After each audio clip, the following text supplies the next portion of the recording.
చేసుకుందాం.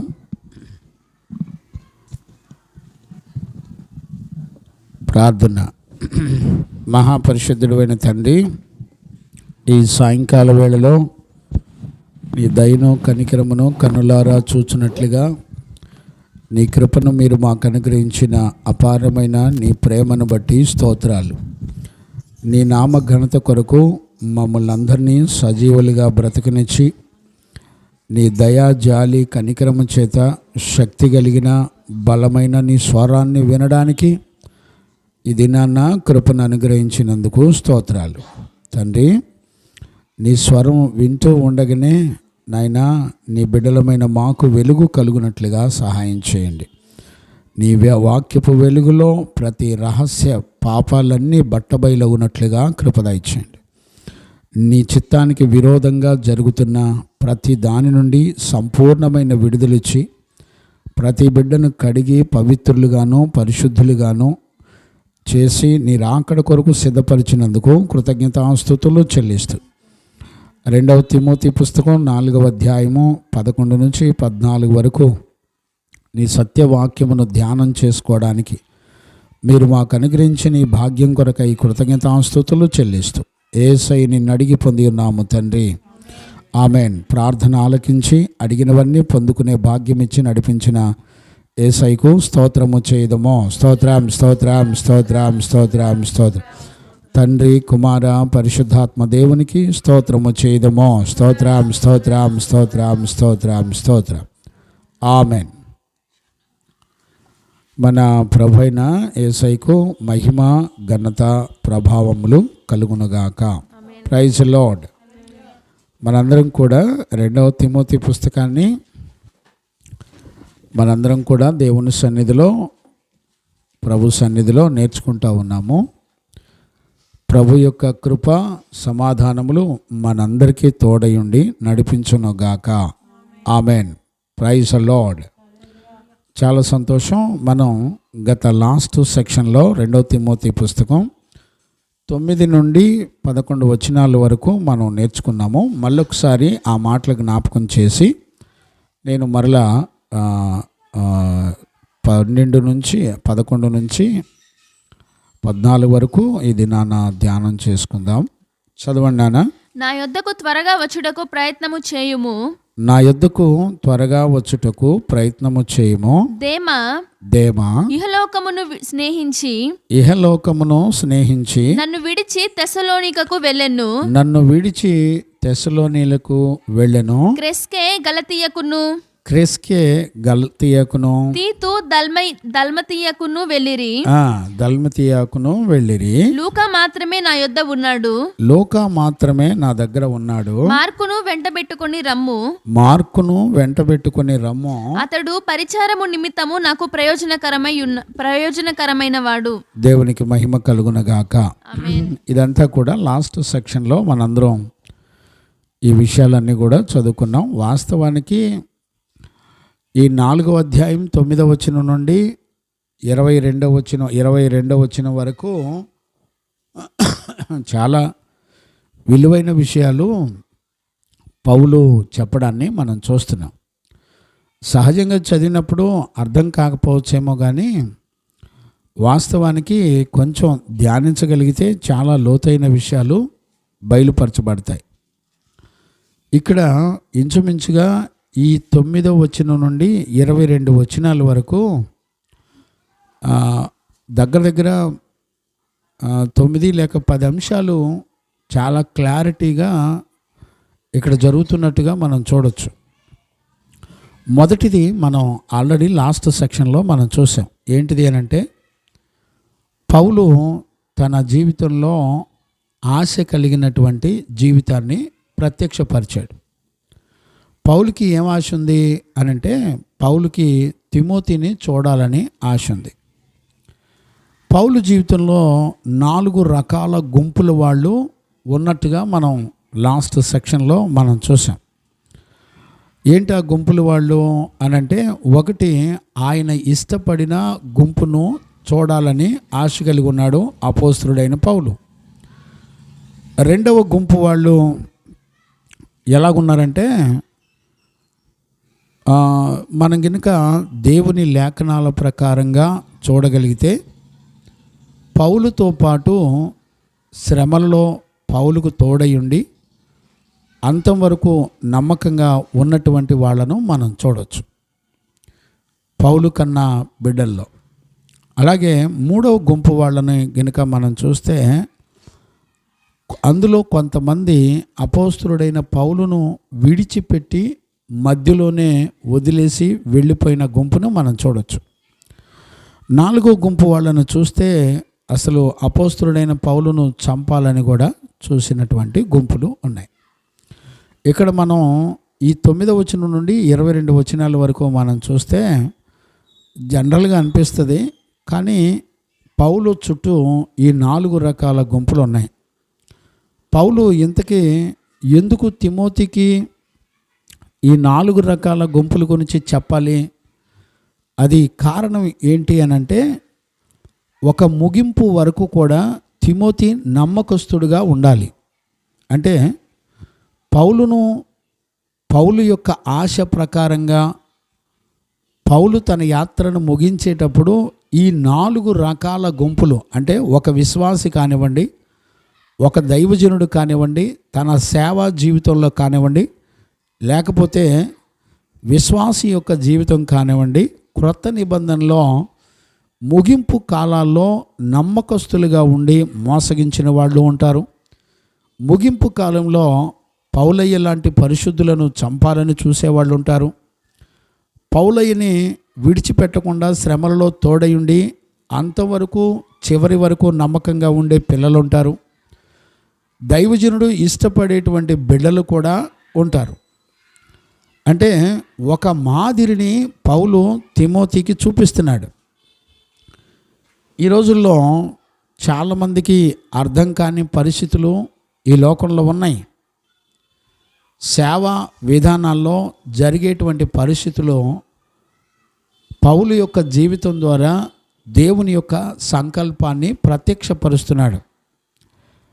ఇన్ని పరిస్థితులు పౌలు చుట్టూ ఉంటున్నా ఇక్కడ విశేషం ఏంటంటే, దేవుని యొక్క చిత్తాన్ని సంపూర్ణం చేసి దేవుడు సిద్ధపరిచిన ఆయన చేయవలసిన కార్యాలన్నిటినీ సిద్ధపరిచిన వాటిని సంపూర్ణంగా నెరవేర్చి ప్రభు రాకడ కొరకు సిద్ధపడినట్లుగా మనం చూస్తున్నాం.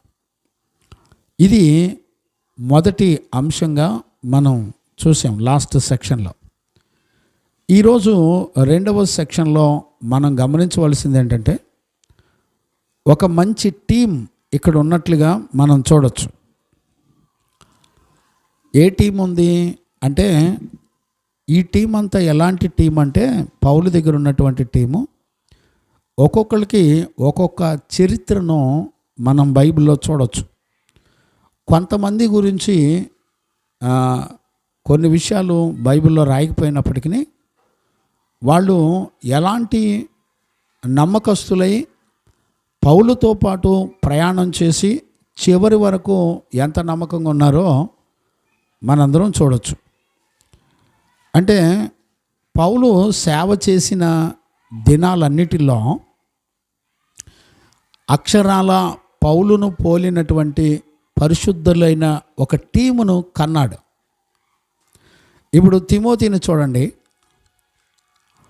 తిమోతిని చూస్తున్నప్పుడు మనకేమర్థమవుతుంది?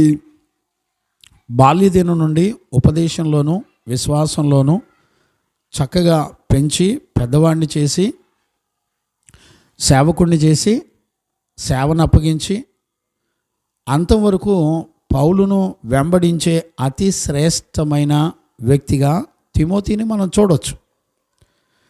పౌలు మరణ సమయంలో తన యాత్రను ముగించుకునే సమయంలో ఎక్కువగా తిమోతిని ఆశతో చూడాలని ఆపేక్షిస్తున్నట్టుగా మనం గత కాలంలో లేఖనాల్లో చూసాం. ఎందుకు తిమోతిని చూడాలని కోరుకుంటున్నాడు? ఎందుకు అనంటే, ఒక పరిశుద్ధులు దేవుని యొక్క చిత్తమును సంపూర్ణం చేసేటప్పుడు ఉన్నది ఉన్నట్టుగా పరిశుద్ధులను వెంబడించి సేవ చేసినటువంటి నమ్మకస్తుడు తిమోతి. అందుకనే దేవుని విషయాల్లో నమ్మకంగా ఉన్నటువంటి బిడ్డల విషయంలో దైవజనుడు గుండెల్లో వాళ్ళు ఉంటారు. ఆ పిల్లలని ఒక రోజన్నా వాళ్ళతో మాట్లాడకుండా ఉండలేరు. ఒక విశేషమైన బాధ్యత ఇక్కడ పౌలు తిమోతి విషయంలో మాట్లాడడాన్ని మనందరం కూడా చూడొచ్చు. తిమోతి ఏమో ఎఫెసీ పట్టణంలో ఉన్నాడు. ఎఫెసీ పట్టణం నుంచి రోమాకి రావాలి. ఇంచుమించుగా 1100 to 1200 కిలోమీటర్లు ఉంటుంది. ఏంటిది? ఎఫెసు నుంచి రోమా పట్టణానికి. ఇదంతా స్టార్టింగ్లో నేను చెప్పాను. మీరు స్టార్టింగ్లో 1-2 ఉపదేశాలు వింటే మీకు అర్థమవుతుంది. ఇప్పుడు దగ్గర 35-36 గంటలు ఉపదేశం ఇవ్వబడింది 2 తిమోతి పుస్తకంలో. కాబట్టి మీరు యూట్యూబ్లో ఉంటాయి, మీరు వినండి. ఇప్పుడు 1100 కిలోమీటర్లు ప్రయాణం చేసే తిమోతికి పౌలు ఒక చిన్న పని అప్పగించాడు. ఏం అప్పగించాడంటే చూడండి నాన్న, 12-13 చదవండి. 4వ అధ్యాయం 2 తిమోతి పుస్తకం 4వ అధ్యాయం 12-13 వచనాలు చదువునానా. నీవు వచ్చినప్పుడు నేను త్రోయలో కర్పూనొద్ద ఉంచి వచ్చిన అంగీని పుస్తకములను ముఖ్యముగా చర్మపు కాగితములను తీసుకొని రమ్ము. ఇప్పుడు తిమోతి ఏమో ఎఫెసీలో ఉన్నాడు. తిమోతిని రమ్మని చెప్పిన తర్వాత తుకుకి ఆ ఎఫెసీ పట్టణానికి పంపిస్తున్నాడు. ఎందుకంటే ఎఫెసీ పట్టణంలో సేవ ఉంటుంది కదా, ఈ సేవ అంతా చూసుకోవడానికి తుకీకును పంపిస్తున్నాడు పౌలు. తిమోతి ఎఫెసీ పట్టణంలోకి తుకీకిని పంపిస్తున్నాడు. నేనేమంటానంటే 1200 కిలోమీటర్లో తుకీకిని ఎఫెసీకి పంపిస్తుంటే బయలుదేరి వెళ్ళిపోతున్నాడండి. తిమోతిని పిలిచి, నేను రోమా జైల్లో ఉన్నాను, నువ్వు వచ్చేటప్పుడు ఆ పట్టణం పేరేంటమ్మా? వచ్చినప్పుడు నేను త్రోయలో ఏమున్నాయంటే పౌలు యొక్క వస్త్రాలు ఉన్నాయి, అంగీలు ఉన్నాయి, పౌలు రాసినటువంటి పుస్తకాలు ఉన్నాయి.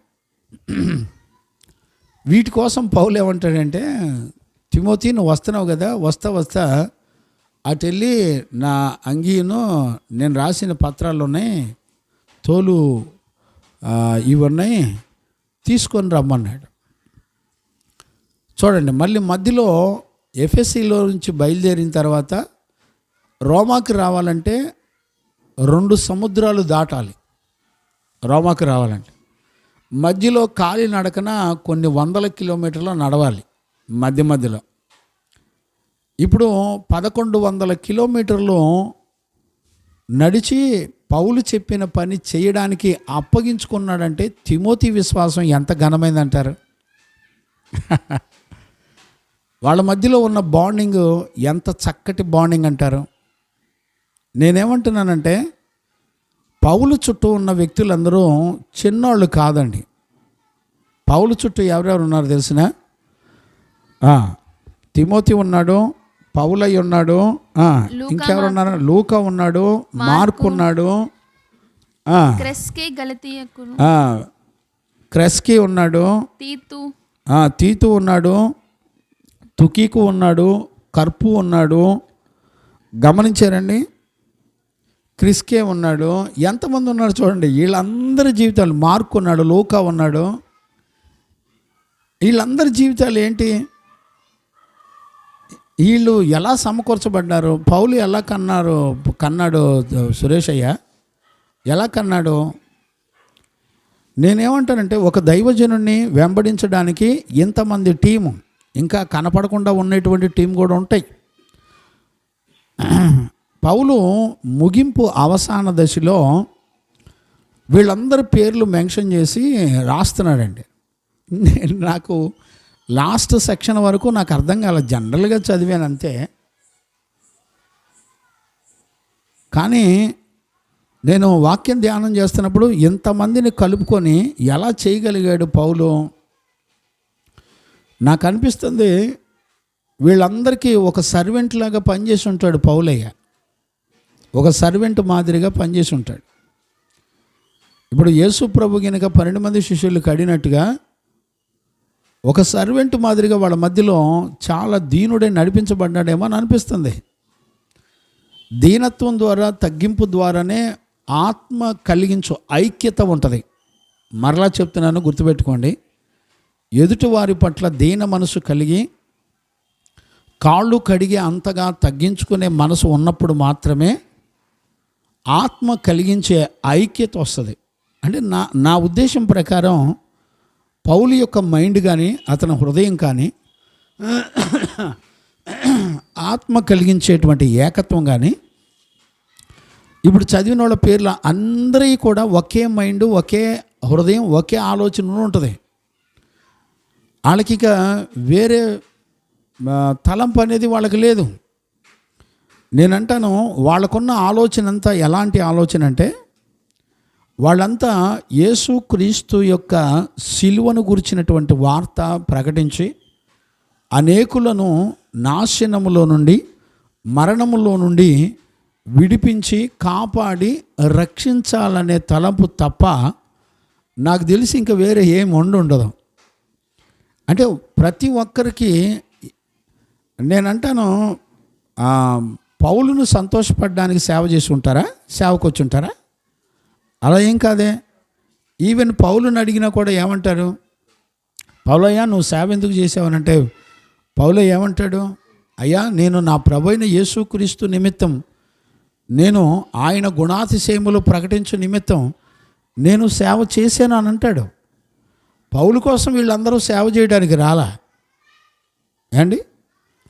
నేనంటాను, పౌలు జీవితం అంతా వీళ్ళు దగ్గరుండి చూసిన వాళ్ళేగా, వెంబడించిన వాళ్ళేగా. పౌలు జీవితంలో ఎన్ని నిందలు, శ్రమలు. నేనంటాను, సేవకు పిలువబడిన దైవజనుడికి ఎన్ని శ్రమలు ఉంటాయండి, ఎన్ని నిందలు ఉంటాయి, ఎన్ని అవమానాలు ఉంటాయి. ఇంట్లో కూర్చొని పెళ్లి చేసుకొని సరదాగా సంతోషించి పిల్లల్ని కంటూ హ్యాపీగా ఉండటం మంచిదే, అది కూడా దేవుడిచ్చిన భాగ్యమే. కానీ యుద్ధ భూమిలో ఉన్నటువంటి దైవజనుడికి ఎన్ని యుద్ధాలు ఉంటాయి, ఎన్ని పోరాటాలు ఉంటాయి. ఆ పోరాటాలన్నీ చూస్తూ కూడా వీళ్ళంతా పౌలును వెంబడించారంటే ఏమనాలి సురేష్ గారు? వీళ్ళంతా ఏమనాలి?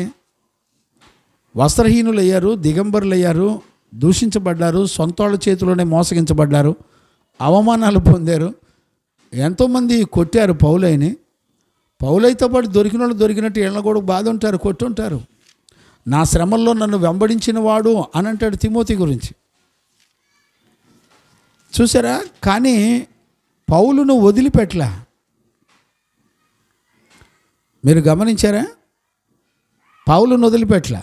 నేనేమంటానంటే, ఒక దైవజనుడే అన్ని పనులు చేయడానికి సంఘాన్ని కట్టలా దేవుడు. నా మాట చాలా జాగ్రత్తగా అర్థం చేసుకోండి. ఒక వ్యక్తిని నిలబెట్టి ఆ వ్యక్తి ద్వారా సంఘాన్ని కట్టడం అనేది కుదరదు. దేవుని వాక్య ప్రకారం అయితే లేదు. మరి ఎలాగా? సంఘంలో దేవుడు ఏం చేశాడంటే సంఘ పెద్దలను పెట్టాడు, అవునా కాదా? ఒక దైవజనుడు గర్భంలో నుంచి మరలా దైవజనుడు పుట్టేటట్టు చేశాడు. అంటే ఏం చేస్తున్నాడు దేవుడు? చూడండి, ఒక పరిచర్య గురించి ఒక్క మైండే ఆలోచించింది అనుకోండి సురేష్ గారు, ఒక్క ఎనర్జీ, ఒక్క టైము, ఒక్క ఆలోచన. నాకు తెలిసి కొత్త నిబంధన పరిచర్యల ప్రకారం పనికిరాదు. అంటే దీని అర్థం ఏంటంటే, ఒంటరిగా నాకు అన్నీ తెలుసు అని సేవ చేయటం చాలా తప్పు. నేను ఈరోజు వాక్యం ధ్యానం చేస్తున్నప్పుడు పౌలు ఒక్కడే సేవ చేసినట్టుగా నాకు అనిపించలే. ఇప్పుడు మార్కును చూడండి, లోకాన్ని చూడండి. ఇక్కడ చదువునానా, అక్కడ లేకపోతే 9 నుంచి మళ్ళీ ఒకసారి చదువునానా. నా యొద్దకు త్వరగా వచ్చుటకు ప్రయత్నము చేయుము. ఇప్పుడు చూడండి, పౌలుకి ఎంత ఇష్టమైనవాడో తిమోతి. నా యొద్దకు త్వరగా వచ్చుటకు ప్రయత్నం చేయము. దేమా ఇహలోకమును స్నేహించి ఇహలోకమును ప్రేమించి నన్ను విడిచిపెట్టి తెస్సలోనికకు వెళ్ళిపోయాడు. క్రెస్కే ఆ, గలతీయకు వెళ్ళిపోయాడు. తీతు దల్మతీయకును వెళ్ళిరి. లూకా మాత్రమే నా యొద్ద ఉన్నాడు. చూడండి, లూకా మాత్రమే నా దగ్గర ఉన్నాడు. మీరు ఒకసారి ఒక్కొక్క వ్యక్తిని గురించి ఆలోచించండి. లూకా ఎవరంటే అపోస్తులలో ఒక అపోస్తుడు. లూకా సువార్త రాశాడు, ఆయన అపోస్తుల కార్యాలు రాశాడు. విషయం చెప్పనా, కొత్త నిబంధనలో పెద్ద పుస్తకం ఏదంటే లూకానే, చాలా పెద్ద పుస్తకం సువార్తల్లో. ఆ తర్వాత పేతురు అపోస్తుల కార్యాలు కూడా రాసింది ఎవరు గమనించారా? లూకా రాశాడు. అంటే ఇక్కడ పౌలు దగ్గర చివరికి ఎవరున్నారంటే లూకా ఒక్కడే ఉన్నాడంట. గమనించారా? దేవునికి మహిమ కలుగునుగాక. Praise the Lord. అంటే చివరికి పౌలును వెంబడించి పౌలు పక్కన నిలబడగలిగింది ఎవరంటే లూకా. అంటే చిన్న విషయాలు అంటారా? లూకా అంత చక్కటి పుస్తకాలు రాశాడు. ఇప్పుడు లూకా ఏమన్నాడంటే మార్కును వెంట పెట్టుకొని రా. మార్కు ఎవరు? మార్కు సువార్త రాసిన వ్యక్తి. గమనించారా? మార్కు సువార్త రాసిన అంటే వీళ్ళ టీం అంతా ఎలాగుందో చూడండి. అంటే నేను చెప్పబోయే నా మనస్సాక్షిలో ఉన్నటువంటి ఇంటెన్షన్ ఏంటంటే వీళ్ళ టీంలో ఉన్నటువంటి వ్యక్తులు సామాన్యులు కాదండి.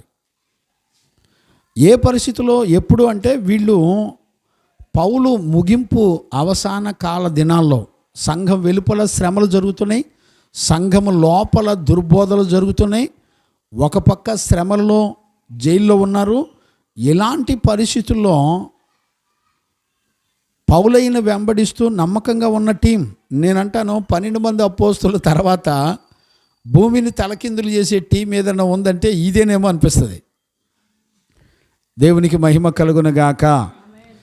పరిశుద్ధులు అపోస్తులు వాళ్ళ యాత్రలు ముగించేటప్పుడు ఎంతో పోరాటాల మధ్య ఒక బలమైన పరిశుద్ధ జనాంగాన్ని కన్నారు వాళ్ళు. గమనించారా? దేవునికి మహిమ కలుగునుగాక. Praise the Lord. అందుకనే నేనేమంటానంటే వాళ్ళ ముగింపు కాలంలో ఒక చక్కటి మాదిరిని చూపిస్తున్నాడు తిమోతికి. ఏమని చూపిస్తున్నాడు? తిమోతి, నన్ను చూడు, నేను ఎంతమంది బిడ్డలను కన్నానో చూడు. నాతో పాటు ఉన్న వాళ్ళంతా చివరి వరకు నాతో పాటు ఉన్నటువంటి వాళ్ళే. మార్కు కూడా నాకు ప్రయోజనకరమైన వాడు అని రాశాడు. అర్థమైందండి? ఇవన్నీ చిన్న విషయాలు కాదు. నేనేమంటానంటే వీళ్ళందరూ కలిసి ఒక చక్కటి ఒకే మైండ్తో ఒకే మనసుతో సేవ చేశారండి. పౌలు అక్కడే నేను సేవ చేశాను అని అంటల్లా, నాతో పాటు ఉన్నవారిని అందరినీ జ్ఞాపకం చేసుకుంటున్నాడు. అంటే అర్థం ఏంటి అంటే వీళ్ళందరూ కూడా కలిసి సేవ చేశారు. ఇప్పుడు చూడండి, సంఘంలో దైవజనుడితో పాటు సంఘ పెద్దలు వీళ్ళందరూ ఉన్నారనుకోండి, వాళ్ళందరూ ఆలోచన తీసుకునేటప్పుడు అరే నాకు ఈ ఆలోచన రాలేదని అనిపిస్తుంది కదా. ఇప్పుడు మనం సేవకుల సదస్సు పెడుతున్నాం నాన్న. సేవకుల సదస్సులో ఏదైనా పని చేయాలంటే సురేష్ గారిని ఇట్లా పిల్లల్ని సంఘంలో ఉన్నటువంటి బిడ్డల్ని ఆలోచన అడుగుతూ అరే ఈ ఆలోచన భలే మంచిగా ఉంటుందే అని ఒక ఆలోచన తీసుకున్నప్పుడు, 2-3 యొక్క ఆలోచన తీసుకున్నప్పుడు ఏమవుద్దంటే పౌలు మీద ఉన్నటువంటి భారం తగ్గుతుంది. ఇప్పుడు మనం సేవకుల సదస్సు మనం ఒంటరిగా సురేష్ అయ్యా మేము సంఘ పిల్లలు కలిసి మనం ప్రారంభించాం. ఇదేం జరుగుతుంది? ఇప్పుడు ఇతరులు కూడా మనతో పాటు షేర్ అవుతున్నారు. దేవునికి మహిమ కలుగునుగాక. Praise the Lord. ఇక్కడ ఇరుకైపోతుందని చెప్పి డేవిడ్ పాస్టర్ గారు కూడా అయ్యా మా మందిరం చక్కగా సౌండ్ ప్రూఫ్ మందిరం, మనం ఎంత ఆరాధన చేసినా ఇబ్బంది ఉండదు, రమ్మని దైవజనులు ప్రతి నెల మా దగ్గర కోటాలు పెట్టుకోమని ఆయన కూడా సహకరించారు. అంటే ఇప్పుడు ఏమవుతుంది? ఒకళ్ళకిద్దరు, ఇద్దరికి ముగ్గురు ఆలోచనలు పెరగటం వలన పని భారం, ప్రెజర్, ఒత్తిడి లేకుండా చాలా సునాయాసంగా, ఇప్పుడు చూడండి ఇంతమంది ఉన్నారు కదా, ఎంతమంది ఒక దగ్గర లేరండి. వీళ్ళంతా ఎక్కడెక్కడ ఉన్నారు? తెస్సలోనికి ఒకళ్ళు వెళ్ళారు, ఎఫెసీలో ఒకళ్ళు ఉన్నారు, అర్థమైందా, కొలసీలో ఒకళ్ళు ఉన్నారు, ఇట్లా రకరకాల, రోమాలో ఒకళ్ళు, ఇక్కడ రకరకాల ప్రాంతాలు, యెరూషలేములో ఒకళ్ళు ఉన్నారు. రకరకాల ప్రాంతాల్లో విస్తరించిన వీళ్ళ మైండ్ మాత్రం వర్కింగ్ షెడ్యూల్ దగ్గరికి వచ్చేప్పటికి వీళ్ళందరూ కూడా ఒకే ఆత్మ చేత, ఒకే హృదయం, ఒకే ఆలోచన చేత నడిపించబడుతున్నట్టుగా మనం చూడవచ్చు. This is the wonderful. దేవునికి మహిమ కలుగునుగాక. Praise the Lord. హల్లెలూయా. ఇది చాలా అద్భుతం. నాకు ఈరోజు అనిపించింది, కొత్త నిబంధనలో ఒంటరిగా సేవ చేసి ఒక్క దైవజనుడే ఉండి ఒంటరిగా నడిపించటం అనేది కొత్త నిబంధనకు సంబంధించినటువంటి పరిచర్య కాదు. అంటే ఖచ్చితంగా ఏముండాలి? సంఘంలో సంఘ పెద్దలు ఉండాలి, సంఘంలో ఆలోచనకర్తలు ఉండాలి, సంఘంలో అంతవరకు శ్రమలలో దైవజనునికి నమ్మకస్తులుగా ఉండాలి. ఇలాంటి పిల్లలంతా కూడా సంఘంలో ఉండి తీరాలి. అంటే వీళ్ళందరూ కలిసి పరిచర్య ధర్మాన్ని కొనసాగిస్తున్నప్పుడు, చక్కటి ఆలోచన చేత నడిపించబడుతున్నప్పుడు నాకు తెలిసి పౌలు గొప్ప సమాధానం, నెమ్మది పొందుంటాడు. Praise the Lord. హల్లెలూయా. ఇప్పుడు చూడండి, నేనేమంటానంటే, పౌలు ప్రయాణం చేస్తున్నప్పుడు అదే తిమోతి ప్రయాణం చేస్తున్నప్పుడు ఒక అంగీని, ఆయన రాసిన కరపత్రాలను కూడా తెమ్మంటున్నాడు. యాక్చువల్గా తుకీకులోకి, అది ఏ ఏరియా అమ్మా?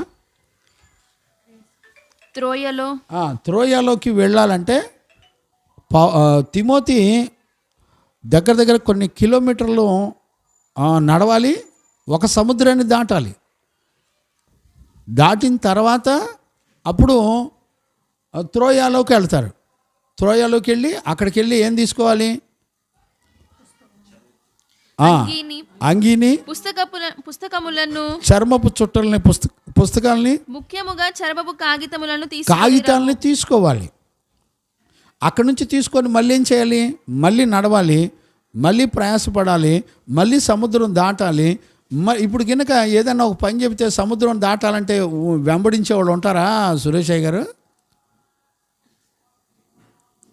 ఏదన్నా చిన్న పని ప్రయాసపడాలి, మనల్ని మనం నష్టపరుచుకోవాలంటే దైవజనులు వెంబడించే పిల్లలు ఉంటారండి. రికార్డ్ డ్యాన్సులు వేయటానికి, లైటింగ్లు పెట్టుకోవడానికి, స్టార్లు కట్టుకోవడానికి, ప్రపంచంలో అపోస్తులు నేర్పని పచ్చి బోటకపు దినాలను అనుసరించి నడవడానికి ఈ రోజున సంఘాలన్నీ ఎంకరేజ్ చేస్తున్నాయి. ఇక్కడ పౌలు దగ్గర ఉన్నటువంటి శిష్యులు ఎలాంటి వాళ్ళు తెలిసిన? ఒక చిన్న పని చెబితే పౌలు సముద్రాలు దాటి ప్రయాణాలు చేసి రాగలరు. ఈ రోజున ఒక చిన్న పని చేయాలంటే పరిచర్యకి సంబంధించి సంఘ బిడ్డలు త్యాగాలు చేసేవాళ్ళు ఉన్నారండి? లేరండి. నాకు తెలిసినంతవరకు లేరు. నాకు తెలిసినంతవరకు అలాంటి పిల్లలు లేరు ఈ రోజుల్లో. అందుకనే ఈరోజు రాత్రి నాకు అనిపిస్తుంది వీళ్ళంతా ఒక చక్కటి టీం అండి. నాకు అనిపిస్తుంది వీళ్ళు దీన్ని ఏమంటాం, ఆ రోజున అపోస్తులు తలకిందులు చేసేవాళ్ళు ఉన్నారు. ఈ రోజున పౌలు ముగింపులో ప్రపంచాన్ని తలకిందులు చేసే ఒక బలమైన టీమును కలిగి ఉన్నాడు పౌలు. దేవునికి మహిమ కలుగునుగాక. Praise the Lord. హల్లెలూయా. చూడండి నాన్న, ఆ మాట మరొకసారి చదువునానా, 11వ వచనం చదువు. లూకా మాత్రమే మార్కును వెంట పెట్టుకొని రమ్ము. ఇప్పుడు చూడండి, మార్కు గురించిన విషయాలు మనకు తెలుసండి. మార్కు గురించిన వివరాలు తెలుసా? మార్కు గురించినటువంటి వివరాలు చాలా ఉన్నాయండి. ఒక 5-6 అంశాలు ఉన్నాయి మార్కు గురించినటువంటి వివరాలు. మార్కు ఎవరు అంటే బర్నబా చుట్టం, బర్నబాకి బంధువు అవుతాడు మార్కు. మార్కు ఎవరు అంటే మార్కు యెరూషలేములో తన ఇంటిలోనే సంఘాన్ని పెట్టి నడిపించినవాడు. మార్కు. అర్థమైందండి? మార్కు ఎవరు అంటే బర్నబా మార్కు కలిసి మొదటి ప్రయాణం చేసినటువంటి వాళ్ళు. సువార్త దండయాత్రలో మొదటి ప్రయాణంలో పౌలు శీల కలిసి ప్రయాణం చేశారు. బర్నబా మార్కు కలిసి ప్రయాణం చేసినవాడు. మార్కు ఎవరంటే, మార్కు ఎవరు అని అంటే పౌలుని మధ్యలోనే విడిచిపెట్టి వెళ్ళిపోయినోడు. అర్థమైందండి? దేవునికి మహిమ కలుగును గాక. మార్కు ఎవరు అంటే పేతురుతో కూడా కలిసి పరిచర్య చేసినవాడు. కావాలంటే చూడండి, మొదటి పేతురు పత్రిక 5వ అధ్యాయం 13వ వచనం చదవండినా. మొదటి పేతురు పత్రిక 5వ అధ్యాయం 13వ వచనం చదవండినా. బబులోనులో మీ వలె నేర్పరచబడిన ఆమెయు నా కుమారుడైన మార్కును. నా కుమారుడైన పేతురు ఏమంటున్నాడు తెలిసిన? మార్కు ఎవరంట? పేతురు కుమారుడంట. చూసారా? నా కుమారుడైన మార్కును మీకు వందనములు చెప్పుచున్నారు. నాకు తెలిసినంత మటుకు అపోస్తుల కార్యాలు రాసిందంతా కూడా పేతురు చెప్పిన దాన్ని బట్టి మార్కు రాసి ఉంటాడు. ఎందుకంటే వాళ్ళిద్దరు బాండింగ్ చాలా. చూడండి, పౌలు కూడా నా ప్రియ కుమారుడు అంటున్నాడు, నాతో ఉంటే ప్రయోజనకరం అంటాడు. ఇప్పుడు మనం 4:11 ఏం చదివాం? మళ్ళీ చదువునానా? 2వ తిమోతి పుస్తకం 4వ అధ్యాయం 11వ వచనం. లూకా మాత్రమే నా ఎదురు ఉన్నాడు, మార్కును వెంటబెట్టుకొని రమ్ము, అతడు పరిచారము నిమిత్తం నాకు ప్రయోజనకరమైన వాడు. What a beautiful! ప్రయోజనకరమైన వాడంటే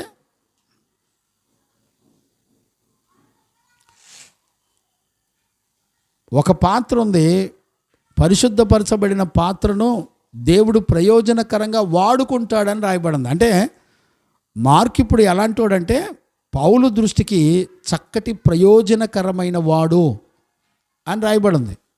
పేతురు ఏమంటున్నాడు? నా ప్రియమైన వాడు మార్కు. అర్థమైందండి? ఇప్పుడు పౌలుకి, బర్నబాకి, మార్కుకి ఎక్కడ చెడిపోయింది? చదవండి అక్కడ అపోస్తుల కార్యాలు 13:13 చదవండి. అపోస్తుల కార్యాలు 13వ అధ్యాయం 13వ వచనం చదవండి నాన్న. తరువాత పౌలును అతనితో కూడా ఉన్నవారును ఓడ ఎక్కి పాపు నుండి బయలుదేరి పంఫూయిలోనున్న పెర్గేకు వచ్చిరి.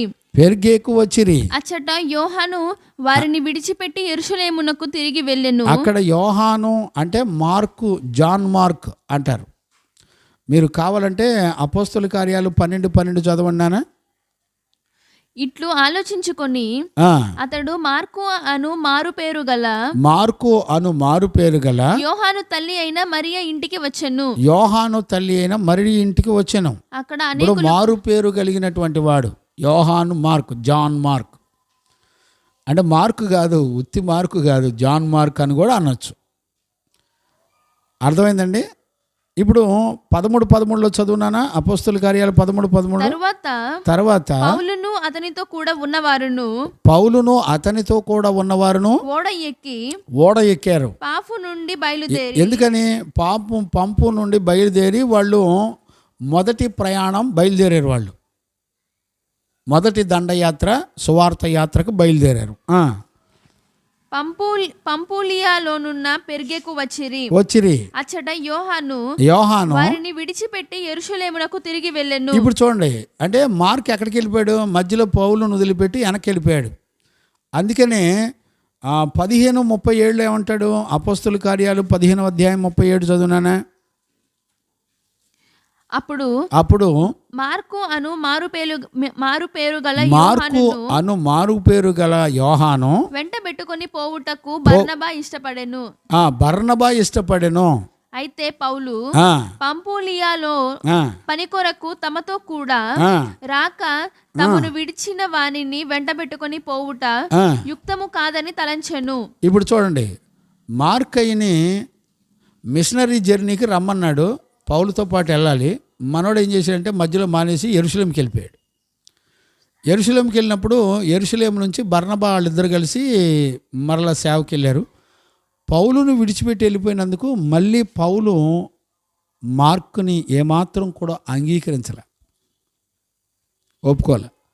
ఇప్పుడు నేనేమంటానంటే, ఇప్పుడు చూడండి 2 తిమోతి పత్రిక 4:11 ఏమంటాడు, లూకా మాత్రమే నా దగ్గర ఉన్నాడు, మార్కును కూడా వెంట పెట్టుకొని రండి. అంటే మళ్ళీ సంఘంలో చేర్చబడుతున్నాడు, ఈ టీంలో చేర్చబడుతున్నాడు మార్కు.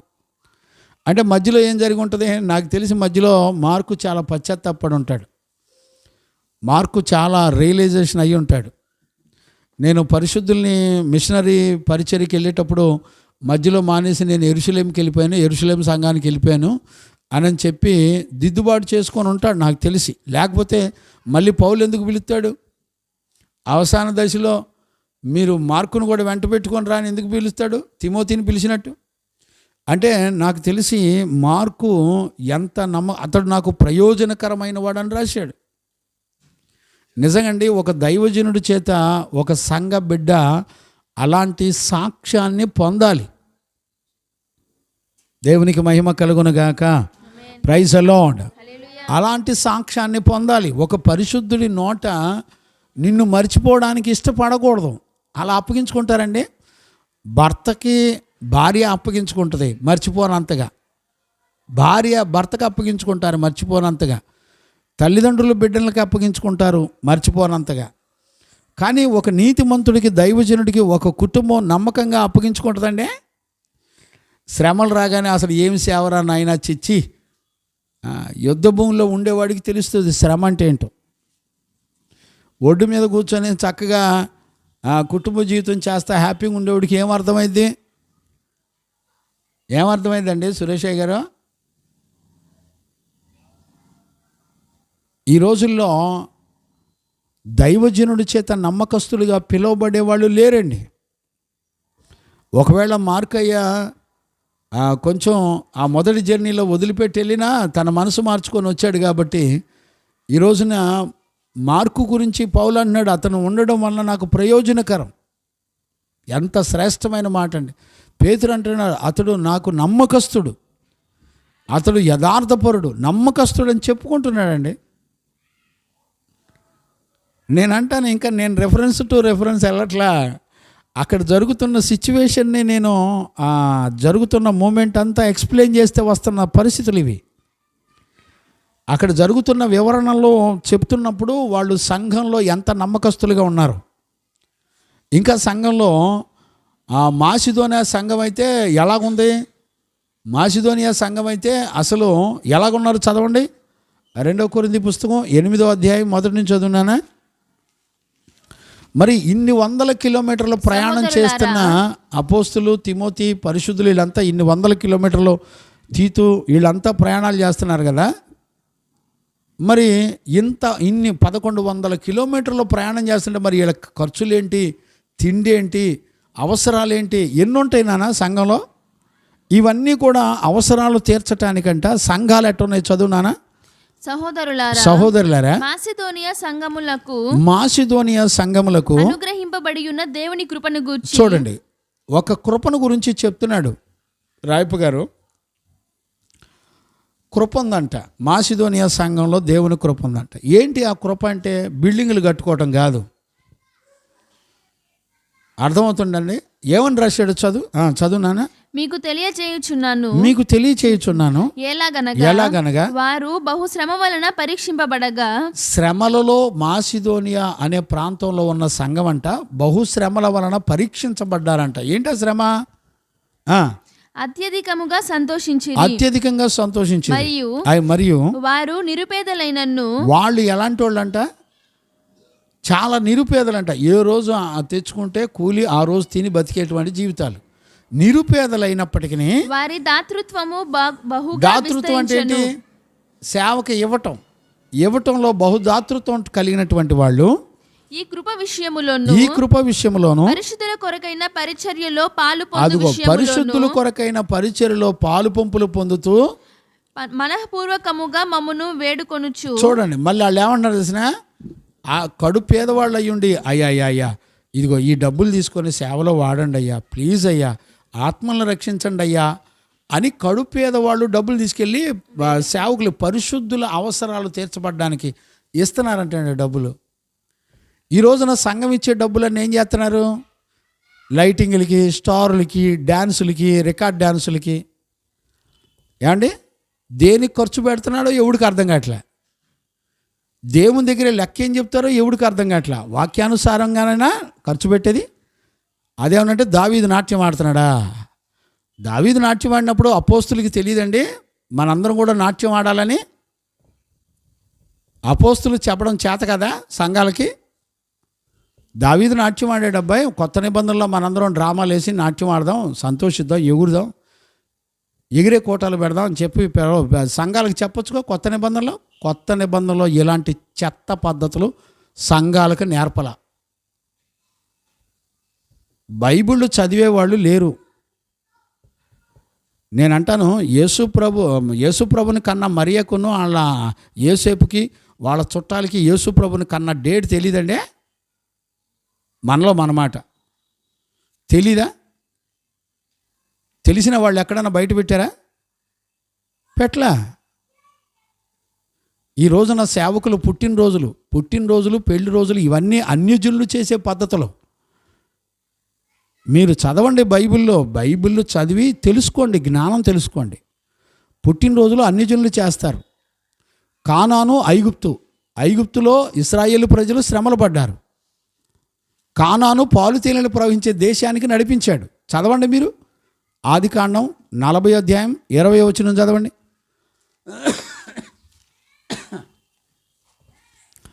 ఆదికాండం జరిగినదేమనగా ఫరో మళ్ళీ ఫరో జన్మదినము గనక అతడు తన సేవకుల అందరికి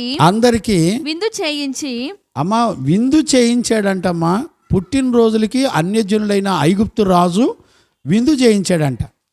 మరి కానాను దేశం సంగతి ఏంటి? చదువు నాన్న, మత్తయి సువార్త 14:6, 14వ అధ్యాయం 6వ వచనం. అయితే హేరోదు కానాను దేశం యొక్క రాజు. వినండి, తెలియకపోతే తెలుసుకోండి. పుట్టినరోజులు కానాను దేశం యొక్క రాజులు ఏం చేస్తున్నాడు? హేరోదు జన్మదినోత్సవం వచ్చినప్పుడు హేరోదియ కుమార్తె వారి మధ్య నాట్యమాడి హేరోదును సంతోషపరచెను. ఇప్పుడు చూసారా, నాట్యమాడి డ్యాన్సులు వేస్తూ భోజనాలు పెట్టుకుంటూ శుభ్రంగా తిని తాగి ఎంజాయ్ చేస్తున్నారు. అదే పుట్టినరోజు. అందుకని దేవుడు లేవీలకు చెప్పాడు. లేవీ పుస్తకం 18వ అధ్యాయం మొదటి 3 వచనాలు చదువునానా? లేవీ పుస్తకం 18వ అధ్యాయం మొదటి 3 వచనాలు చదువునానా?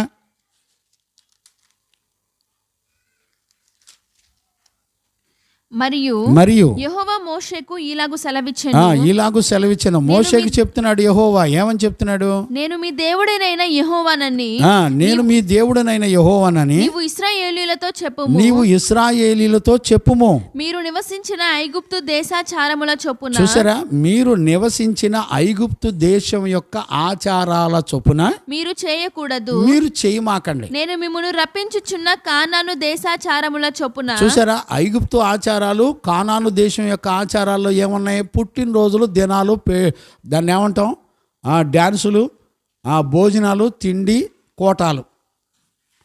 ఈ రోజున చూడండి, పుట్టినరోజులు చెప్పి పెళ్లి రోజులు చెప్పి దినాలు పేర్లు చెప్పి పిచ్చి తిండి తింటున్నారండి. అన్ని జబ్బలే, కోళ్ళు జబ్బలే. ఇలాంటి పిచ్చి కోటాలు పరిశుద్ధులు సంఘాలకు నేర్పల. అందుకనే సృష్టికర్త చెప్పాడు, మీరు కానాను దేశం యొక్క ఆచారాలు, ఐగుప్తు దేశం యొక్క ఆచారాలు అనుసరించమాకండి, అన్యజనుల పద్ధతులు అనుసరించమాకండి.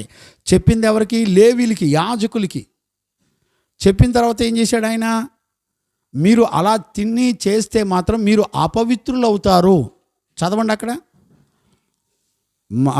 లేవీ పుస్తకం 18వ అధ్యాయం చివరి వచనాలు 2 వచనాలు చదువునానా? ఎవరును అట్టి హేయమైన క్రియలలో దేనిని చేయుదురో వారు ప్రజలలో నుండి కొట్టివేయబడుదురు. చూసారా, వాళ్ళు ప్రజల్లో నుంచి నెంబర్ 1 కొట్టివేయబడతారు. దేవుని ప్రజల నుంచి కొట్టివేయబడతారు. కాబట్టి పుట్టినరోజులు, పెళ్లి రోజులు, దినాలు, తద్దినాలు చేసుకొని తిని తాగితే దేవుని ప్రజల నుంచి కొట్టివేయబడతారు. కాబట్టి మీకంటే ముందుగా నున్నవారు అనుసరించిన హేయమైన ఆచారములలో హేయమైన ఐగుప్తు కానాను యొక్క ఆచారములలో దేనినైనను అనుసరించుట వలన లేవీయులకు చెప్తున్నాడు, పాస్టర్స్ కు చెప్తున్నాడు, మీరు దేనినైనను అనుసరించి నడిచిన ఎడలా అపవిత్రత కలుగ చూసారా, చేసుకొనుకున్నట్లు కొట్టివేయబడతారా, అపవిత్రత వచ్చేస్తుంది. ఏమంటే వాక్యంలో ఉన్నది చెబితే నమ్మరండి. వీళ్ళకేం కావాలి? వీళ్ళ మనసుకు నచ్చినటువంటి లైటింగ్లు, డెకరేషన్లు, ఎచ్చులు, స్టైల్ అయితే బాగా సంతోషపడతారు. ఇవన్నీ వాక్యానుసారమా? వాక్యంలో చూసారా ఎప్పుడన్నా? ఎన్ని సంవత్సరాలు పట్టుద్ది? నీకు బుద్ధి జ్ఞానం ఉండద్దా? బైబిల్లో ఏం చెప్తున్నాడు, దేవుడు ఏం చెప్తున్నాడో చూసే కళ్ళు ఉన్నాయా? సత్యం చెప్పినోడిని ఎదిరించి తిట్టాలని చూస్తారు ఎందుకు? బెదిరించే వాళ్ళకి బెదిరే విన్సెంట్ పాల్ కాదు, మనుషులకి బెదిరే బతుకులు కాదు మనవి. సత్యాన్ని నువ్వు చంపుతున్న వాక్యంలో ఉన్న సత్యాన్ని చెప్పి చచ్చిపోతాం. మీకు ధైర్యం ఉంటే పాస్టర్స్ రండి, వాక్యం టు వాక్యం మాట్లాడుకుందాం రండి. మేము చేసేది కరెక్టే అని చూపించండి, తప్పే ఉందానికి. నేను కూడా దిద్దుకుంటాగా, నా బతుకు కూడా మార్చుకుంటా. వచ్చి మాట్లాడకుండా ప్రేమ చూపించండి, ఐస్ క్రీమ్ మాటలు చెప్పొద్దు ఇక్కడ. జాగ్రత్త. సేవ అంటే సరదా కాదు. నీకు తోచిన పద్ధతిలో మీ పితరులు పైన నాయకులు చెప్పిన పద్ధతుల ప్రకారం చేయమాకండి. అపోస్తులు సంఘాలకి ఏ బోధ చేశారో చేయండి. ఎఫెసీ పత్రిక చదవండి, 4వ అధ్యాయం 17వ వచనం చదవండి. ఎఫెసీ పత్రిక 4వ అధ్యాయం 17వ వచనం.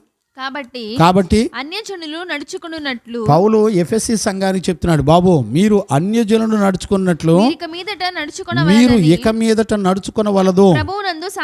ప్రభువునందు సాక్ష్యం ఇస్తున్నాను. వారైతే అంటే ఎవరు? అన్యజనులు. వాళ్ళు అంధకార సంబంధమైన మనసు కలిగిన వాళ్ళు. ఒకటి, తమ హృదయం యొక్క కాఠిన్యము వలన అజ్ఞానము చేత కఠినమైపోయారు. వాళ్ళలో అజ్ఞానం ఉంది. అజ్ఞానము చేత దేవుని వలన కలుగు జీవములో నుండి వేరుపరచబడిన వాళ్ళై తమ మనసులో కలిగిన వ్యర్థతను అనుసరించి నడుచుకొనుచున్నారు. వారు సిగ్గు శరం లేని వాళ్ళు. నేనంటున్నానా వాక్యం అంటుందా? రాయపు గారు నేనంటున్నానా వాక్యం అంటుందా? సిగ్గు లేని వారు నానా విధమైన అపవిత్రతను. ఎందుకండి ఇన్ని శాపాలు? ఎందుకండి 8 రకాల శాపాలు? ఎందుకండి? ఎందుకో తెలిసిన అన్యజనుల పద్ధతులు మీరు కూడా చేస్తే ఇన్ని రకాల శాపాలు వస్తాయి. ఏమండి, నాకేం మాట్లాడితే ఎందుకు చెప్తున్నాను? పని పాటలాగా చెప్తున్నానా? నాకేం మైండ్ లేదనుకుంటున్నారా? అన్యజనుల ఆచారాలు ఎవరు చేస్తున్నారు? పుట్టినరోజులు, పెళ్లి రోజులు చేసేది ఎవడు? అన్యజనుల ఆచారాలు నువ్వు చేయొద్దని దేవుడు లేవీలకు చెప్తున్నాడు. మరి యేసు ప్రభుకు పుట్టినరోజు నువ్వు చేయటం ఏంటి? ఆ రోజు దినాన్ని గుర్తుపెట్టుకొని చేయమని ఎక్కడని చెప్పాడా? అది అన్యజనులు చేసే పద్ధతే, నువ్వు చేయమాక. లేవీలకు పాత నిబంధన అంత కరెక్ట్గా చెప్తే మరి కొత్త నిబంధనలో చెప్పడండి. కొత్త నిబంధనలో అసలు అన్యజనుల ఆచారాల్లో ఉంటే 8 రకాలు. అసలు క్రీస్తు జీవం నుంచి నువ్వు వేరైపోతున్నావు అంటున్నాడు. భయం లేదా నీకు? వాక్యం చదవట్లేదా? దేవునికి మహిమ కలుగును గాక. Praise the Lord. అందుకనే చూడండి, ఇప్పుడు మనం ఇక్కడికి వచ్చేద్దాం నాన్న. 4వ అధ్యాయం 2వ తిమోతి 4వ అధ్యాయం 13వ వచనం చదువునానా, లేదా 12, 13 చదువునానా. నీవు వచ్చినప్పుడు నేను త్రోయలో కర్పు నొద్ద ఉంచి వచ్చిన అంగీని పుస్తకములను చర్మపు కాగితములను తీసుకొని రమ్ము. అలెక్సాంద్రు అను కంచరివాడు నాకు చాలా కీడు చేశాను. అలెక్సాంద్రు అనేవాడు కంచరేవాడు నాకు చాలా కీడు చేశాడు. అతని క్రియల చొప్పున ప్రభువు అతనికి ప్రతిఫలం ఇచ్చును. చాలు. ఇక్కడ మనం అర్థం చేసుకోవాల్సింది ఏంటంటే, నేనంటాను ఒక దైవజనుడు అంగీను పుస్తకాలని పేపర్లు తీసుకొని రమ్మంటే చాలా స్వల్పమైనవి కదా పుస్తకాలు, పేపర్లు, అంగీలు. నేనేమంటానంటే పౌలుకి ఒకవేళ చలికాలం వస్తుంది కాబట్టి పౌలుకి అంగీలు కావాలంటే రోమాపట్నంలో మార్కు కూడా దగ్గర ఉన్నాడుగా, లోకా దగ్గర ఉన్నాడుగా. లోకాన్ని పంపించి మార్కెట్కి వెళ్ళి ఒక అంగీ కొనుక్కురా అని కొనుక్కొచ్చుకొని వేసుకోవచ్చుగా. కానీ ఒక చిన్న విషయం కూడా ఎంతో బాధ్యతతో కూడింది ఆత్మీయ జీవితం. చిన్న పుస్తకాలు కానివ్వండి, చిన్న అంగీ కూడా, పరిశుద్ధులకి ఇవ్వబడిన ప్రతి చిన్న వస్తువు కూడా చాలా విలువైంది. దేవుడు లక్ష్యం ఉంచుతాడు. నేను ఒక విషయం చెప్పనా, మనం నడుస్తూ ఉంటాం కదా, మనతో పాటు కింద చీమలు కూడా నడుస్తాయి కదా, కానీ చీమలను కూడా దేవుడు దృష్టి ఉంచుతాడు. చీమలు ఎప్పుడు ఎలా నడవాలో వాటికి నడక నేర్పి పంపించిన దేవుడు ఆయన. ఇప్పుడు చిన్న వస్తువే కదా, అవునా? పౌలు తిమోతికి, బాబు నువ్వు వచ్చేటప్పుడు దారి మధ్యలో నా అంగీ కూడా పట్రా, నేను రాసిన పుస్తకాలు కూడా పట్రా. నాకు తెలియక అడుగుతున్నాను, అక్కడ పుస్తకాలని అంగీల్ని ఎందుకు మర్చిపోయాడు పౌలు? ఎందుకు అక్కడ వదిలేసి ఉంటాడు చెప్పండి? ఎందుకు వదిలేసి ఉంటాడు? పని పాట లేదా ఏంటి? చిన్న చిన్న వస్తువులు వదిలేసి వెళ్ళిపోవడానికి గల కారణం ఏంటి? నాకు తెలిసినంత వరకు పౌలుని రోమా సైనికులు ఆ త్రోయ దగ్గర అరెస్ట్ చేసి ఉంటారు నాకు తెలిసి. అరెస్ట్ చేసినప్పుడు అక్కడ పరిచర్యలో ఉండగా ఆ అంగీని పుస్తకాలను అక్కడ వదిలిపెట్టి వెళ్ళిపోయి ఉంటాడు బహుశా, నాకు తెలిసి పౌలు. చూడండి, ఎక్కడ త్రోయ ఎక్కడ రోమా, పౌలు కోసం ఎట్ట ఎతికి పట్టుకున్నారు చూడండి. చూసారా? ఇవాళ వైజాగ్లో ఉన్న పాస్టర్ గారిని హైదరాబాద్లో ఉన్న పోలీసులు ఎతికి పట్టుకోవట్లా, అవునా రాజయ్య? ఆ రోజున సముద్రాలు దాటి ఒక దైవజనుడిని పట్టుకొని చెరసాల్లో వేయటానికి వెంబడించి ఉంటారు. అక్కడికి వచ్చి అరెస్ట్ చేసి ఉంటారు అక్కడ కనపడితే. అందుకని నాకు తెలిసి పౌలు అక్కడ అంగీలు, పుస్తకాలు, ఆయన రాసిన పత్రికలు, నిజంగా నాకు అనిపించింది చిన్న వస్తువులే, అంత పెద్ద విలువైనవి అనే కాదు, కానీ పౌలు ఎంత శ్రద్ధతో చెప్తున్నాడు చూడండి.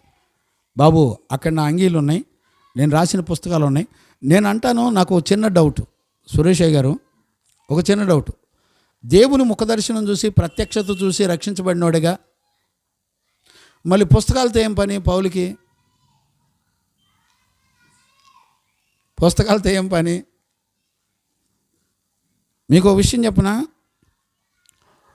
చార్లెస్ స్పర్జన్ అని ఆయన యాత్రికుని ప్రయాణం అనే పుస్తకం 6వ సంవత్సరం నుండి చదివాడంటండి. ఆయన చనిపోయే లోపల ఒక 100 సార్లు చదివి ఉంటాడంట యాత్రికుని ప్రయాణం పుస్తకం. ఈ చార్లెస్ స్పర్జన్ అనేటువంటి ఆయన 18వ శతాబ్దంలోనే ఒక చక్కటి దైవజనుడు. అసలు ఆయన మాట్లాడిన తర్వాత సంఘం యొక్క గుండెలు పగిలిపోయి కొట్టుకులాడేవాళ్ళు అంటండి. అంటే ఒక పుస్తకం యొక్క ఇంపార్టెన్స్ చెప్తున్నాను నేను. పౌలు అభిషక్తుడే, పౌలు క్రీస్తుని పోలి నడుస్తున్నాడు, పౌలు పరిశుద్ధుడే, కానీ పుస్తకాలతో ఏం పని పౌలుకి? ఆయన రాసిన పుస్తకాలు మళ్ళీ తెప్పించుకోవాల్సిన అవసరం ఏముంటుంది? నిజంగా నేను చెప్తున్నాను, పుస్తకాలు బైబిల్ బాగా చదవనవాడు ఎదుటి వ్యక్తి యొక్క లైఫ్కి, ఇతని జీవితాన్ని చదివేవాడు ఎవడు ఉండడం నాకు తెలిసి. నువ్వు బైబిల్ బాగా చదువు, పుస్తకాలు బాగా చదువు, నీ లైఫ్ ఇతరులు అనేక మంది చదువుకుంటారు. దేవునికి మహిమ కలుగునగాక. నువ్వు ఎప్పుడైతే బైబిల్ చదవో నీ జీవితాన్ని కూడా ఎవడు చదవడం, గుర్తుపెట్టుకోండి. ఇప్పుడు చార్లెస్ స్పర్జన్ గురించి మనం ఎందుకు చెప్పుకుంటాం? 18వ శతాబ్దంలో ఆయన సేవ చేసి చనిపోయిన వ్యక్తిని గురించి ఈ రోజు వరకు కూడా 2025వ సంవత్సరంలో కూడా ఆయన గురించి ఎందుకు తెలుసుకుంటున్నాం, ఎందుకు మాట్లాడుకుంటున్నాం, ఎందుకు సాక్ష్యంగా చెప్పుకుంటున్నాం అంటే, ఆయన ఫర్ డేకి 6 పుస్తకాలు చదివాడంటే ఆ రోజుల్లోనూ. ఆయనది పెద్ద లైబ్రరీ ఉందంట, 6 పుస్తకాలు చదివేవాడంట ఆయన. ఆత్మ సంబంధమైన ప్రతి బుక్కి విలువిచ్చేవాడు ఆయన. ఒక దైవజనుడిగా నేను చెప్తున్నాను, బిడ్డలారా, మీరు ఖచ్చితంగా గుర్తుపట్టండి. ఒక చిన్నది విషయమే కదా అని ఎన్నడూ కూడా విడిచిపెట్టమాకండి. పరిశుద్ధుల వస్తువులు కానీ, పరిశుద్ధులకు సంబంధించిన ప్రతి విషయం చాలా విలువైంది. పరిశుద్ధులు ఆ రోజున దైవజనులు అంగీలు వాడారు. అంగీ అంటే ఏంటి? తల దగ్గర త్వర తప్ప ఇంకెక్కడ ఉండదు. తల తగిలించుకొని కిందకి దిగేస్తే ఇక అంగీ అంటే పైనుంచి కిందకి మొత్తం క్లోజ్ అయిపోయి ఉంటుంది. ఆర్సీఎం వాళ్ళు వేస్తారు చూసారా, లోదరను సిఎస్ఐ వాళ్ళు వేస్తారు చూసారా, అది ఒరిజినల్ అంగీ. ఈ రోజున మనం వాడే అన్నీ కరెక్ట్ కాదు. కాకపోతే ఏంటంటే ఒరిజినల్ అంగీ దేనికంటే మన దేహం అవయవాలు ఎక్కడ బయటికి షేపులు కనపడకుండా మరుగ్గా ఉంటాయి. అది దాని ఉద్దేశం. దేవునికి మహిమ కలుగునుగాక. ఆమేన్. Praise the Lord. అందుకనే మనందరం కూడా ఇక్కడ ఒక గుంపు, చక్కటి గుంపును మనం చూస్తున్నాం. ఇంతమంది గుంపు, వీళ్ళంతా చేసేది ఏంటి అని అంటే ఒకే ఆత్మ నడిపింపులో వాళ్ళు ప్రయాణం చేస్తున్నారు. ఒకే జీవితాన్ని కలిగి ఉన్నారు వాళ్ళంతా కూడా. వాళ్ళందరూ ఏంటి, దేవుని నామానికి మహిమ తీసుకురావడానికి వాళ్ళు సేవ చేస్తున్నారు. మనుషుల్ని సంతోషపెట్టడానికి కాదు వాళ్ళు సేవ చేసింది. మనుషుల్ని సంతోషపెట్టి మీ తాతల ముత్తాతలు వాళ్ళు సేవ చేసి వాళ్ళు తెలుసో తెలియకో చేసిన పద్ధతుల ప్రకారం మొత్తం మీరు అనుసరించి నడిచారంటే మీరు దెబ్బతింటారు. జాగ్రత్త. సంఘాలకు అపోస్తులు సంఘాలకు బోధించారు.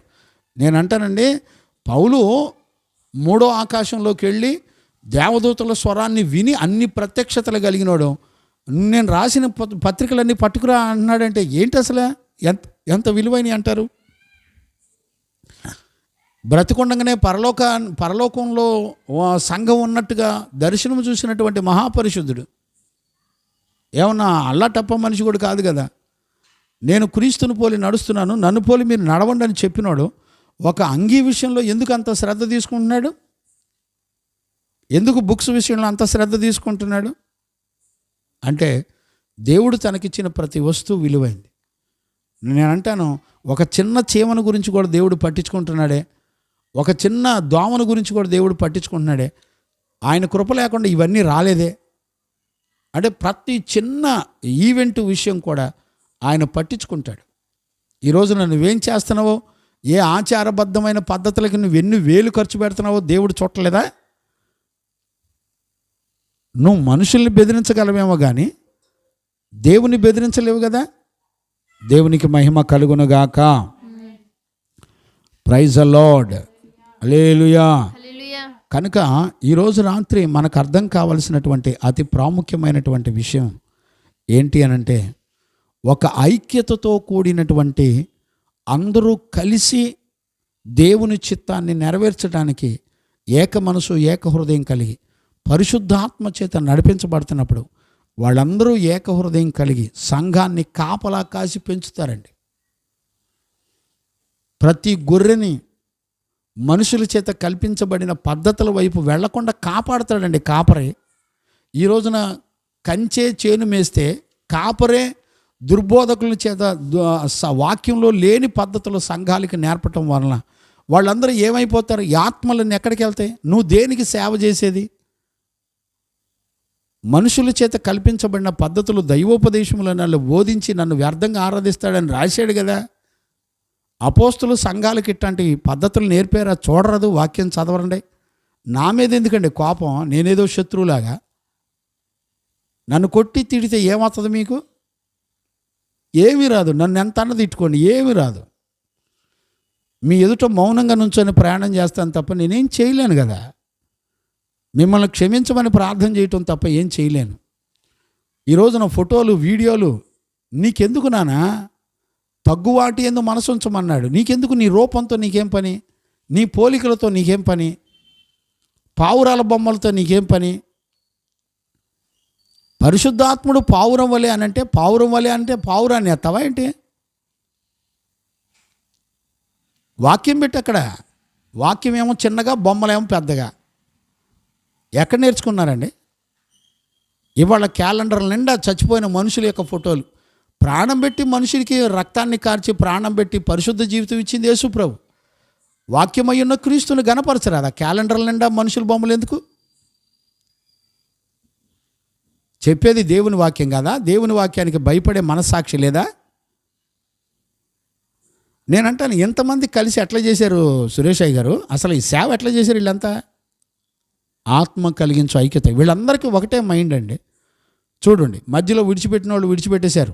మధ్యలో పౌలును ద్వేషించిన వాళ్ళు ద్వేషించారు. వదిలిపెట్టిన వాళ్ళు వదిలేశారు. పౌలును చంపాలని చూసేవాళ్ళు, బాధ పెట్టాలని చూసేవాళ్ళు బాధ పెట్టారు. ఏ గుంపుగా ఆ గుంపు ఉందండి పౌలు చుట్టూ. అయినా కూడా దేవుని చిత్తాన్ని మాత్రమే సంపూర్ణంగా నెరవేర్చాడు. దేవునికి మహిమ కలుగునుగాక.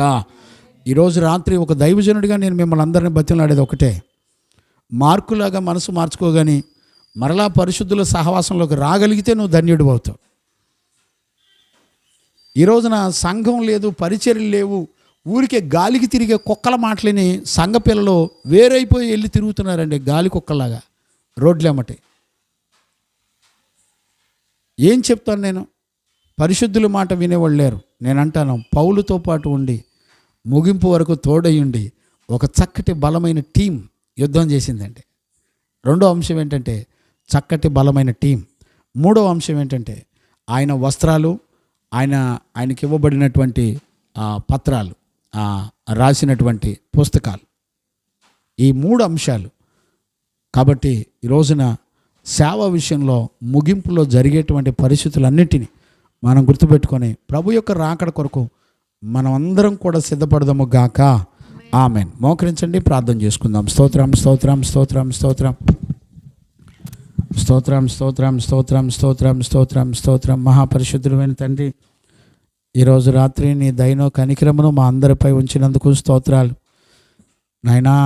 2 తిమోతి పుస్తకం 4వ అధ్యాయం ప్రభా 11 నుంచి ప్రభా మీరు మాతో మాట్లాడుతూ వస్తున్నారు. 22 వచనాల వరకు ఎంతో గంభీరమైనటువంటి సత్యాలు అపోస్తలుడైన పౌలు రాస్తూ వచ్చాడు. ప్రభా మీరు మా మధ్యలో ఉండి చక్కగా వివరిస్తూ వచ్చారు నాయన. పౌలు, మార్కు, తిమోతి, తీతు ఎంతోమంది పరిశుద్ధులు పౌలుతో పాటు అంతం వరకు నమ్మకంగా ఉండి నడిపించబడ్డారు. అంత్య దినాల్లో అలాంటి బిడ్డలు నేను చూడగలనో లేదో నాకు తెలియదు. ప్రభా కనికరపడండి. వాక్యం యొక్క సత్యాన్ని గ్రహించుటకు కావలసిన కృపను నీ బిడ్డలైన వారందరికీ అనుగ్రహించి నడిపించి మహిమ, ఘనత, ప్రభావములు మీరే పొందినందుకు కృతజ్ఞతాస్తుతులు చెల్లిస్తూ యేసయ్య నిన్ను అడిగి పొంది ఉన్నాము తండ్రి. ఆమెన్. ప్రార్థన ఆలకించి అడిగినవన్నీ పొందుకునే భాగ్యమిచ్చి విశ్వాసము ద్వారా జయమిచ్చి విశ్వాసము ద్వారా నమ్మకస్తులుగా జీవించే భాగ్యమిచ్చి నడిపించిన యేసయ్యకు స్తోత్రము చేయుదుము. స్తోత్రం స్తోత్రం స్తోత్రం స్తోత్రం స్తోత్రం. తండ్రి, కుమార, పరిశుద్ధాత్మ దేవునికి స్తోత్రము చేయుదుము. స్తోత్రం స్తోత్రం స్తోత్రం స్తోత్రం స్తోత్రం. ఆమెన్. మన తండ్రి అయిన దేవుని నుండి, మన ప్రభు అయిన యేసుక్రీస్తు నుండి, పరిశుద్ధాత్మని యొక్క అన్యోన్య సహవాసము, సన్నిధి, సమాధానము విశ్వసించిన బిడ్డలకును సకల పరిశుద్ధులకును యేసయ్య కృపా సమాధానములు మనందరికీ తోడయుండి కాపాడి రక్షించునుగాక. ఆమెన్. Praise the Lord. హల్లెలూయా.